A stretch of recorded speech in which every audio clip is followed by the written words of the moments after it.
Hello મિત્રો, અમારી YouTube ચેનલમાં તમારું હાર્દિક સ્વાગત છે. આજે આપણે ભારત દેશના જનરલ નોલેજના પ્રશ્નો જોઈશું.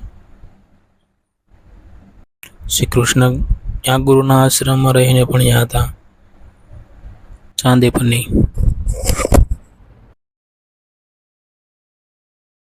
પોંડુચેરી ક્યાં મહાનુભાવોની આધ્યાત્મિક પ્રવૃત્તિ સાથે સંકળાયેલું શહેર છે? શ્રી અરવિંદની.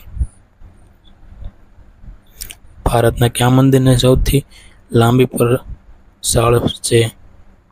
રામેશ્વર મંદિરને. તાંબાની ખાણો માટે ભારતનું કયું સ્થળ જાણીતું છે? ખાતરી, રાજસ્થાન. 7 રાજધાનીના શહેર તરીકે કયું શહેર જાણીતું છે? દિલ્હી. પ્રજાસત્તાક ભારતની પ્રથમ લોકસભાની ચૂંટણીઓ કઈ સાલમાં થઈ હતી? ઈસવીસન 1952. ભારતનું બોલ એવું ઉપનામ ક્યાં સન્નારીને મળ્યું હતું? સરોજિની નાયડુને. ભારતમાં હીરાની ખાણો માટે કયું સ્થળ જાણીતું છે? પન્ના, મધ્યપ્રદેશ. છાપાના કાગળના કારખાના માટે કયું સ્થળ જાણીતું છે? નેપાનગર. ખ્વાજા મોયુદ્દીનની દરગાહ ક્યાં નગરમાં આવેલી છે? અજમેરમાં. ગ્રંથ સાહેબ એ કયા ધર્મ પુસ્તકનું નામ છે?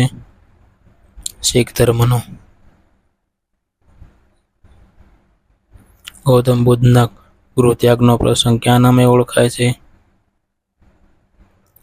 મહાવિનિષ્ક્રમણ. વિખ્યાત તિરુપતિનું મંદિર કયા રાજ્યમાં આવેલું છે? આંધ્રપ્રદેશમાં. વિશાખાપટ્ટનમ ક્યાં ઉદ્યોગ માટે જાણીતું છે? વહાણો બાંધવાના. ભારતના કયા રાજ્યનું વિભાજન કરીને ચંદીગઢ રાજ્યની રચના કરવામાં આવી? મધ્યપ્રદેશ. એલિફન્ટાની ગુફાઓ કયા રાજ્યમાં આવેલી છે? મહારાષ્ટ્રમાં. કેન્દ્ર શાસિત પ્રદેશ દાદરા અને નગર હવેલી ક્યાં 2 રાજ્યોની વચ્ચે આવેલું છે? ગુજરાત અને રાજસ્થાન. પારસીઓ કયા દેશમાંથી હિજરત કરીને ભારતમાં આવ્યા હતા? ઈરાનમાંથી. ભારતીય ફિલ્મ ક્ષેત્રે સૌપ્રથમ તૈયાર થયેલ બોલતી ફિલ્મનું નામ શું હતું? આલમારા. ચારમિનાર નામની વિખ્યાત ઇમારત કયા શહેરમાં આવેલી છે? હૈદરાબાદમાં. ભારતીય ફિલ્મ ક્ષેત્રે શ્રેષ્ઠ પ્રદાન માટે અપાતો સર્વોચ્ચ એવોર્ડ કયો છે? દાદા સાહેબ ફાળકે એવોર્ડ. અંગ્રેજી શાસનનો પાયો નાખનાર ઈસ્ટ ઇન્ડિયા કંપનીની સ્થાપના ક્યારે થઈ હતી? ઈસવીસન 1600માં. આપણા રાષ્ટ્રગીતની પંક્તિમાં આવતો ઉત્કલ શબ્દ કયા રાજ્યનો પ્રદેશ સૂચવે છે? ઓરિસ્સા. ગોવા કઈ વિદેશી પ્રજાની હુકુમત હેઠળ હતું? પોર્ટુગીઝો. ભારત સરકારે ગોવાને પોર્ટુગીઝોના શાસનમાંથી કઈ સાલમાં મુક્ત કર્યું હતું? ઈસવીસન 1961માં. ભારતીય રાષ્ટ્રીય કોંગ્રેસના સ્થાપક કોણ હતા? એવો વ્યુમ. ભારત પાકિસ્તાન વચ્ચે સિમલા કરાર કઈ સાલમાં થયા હતા?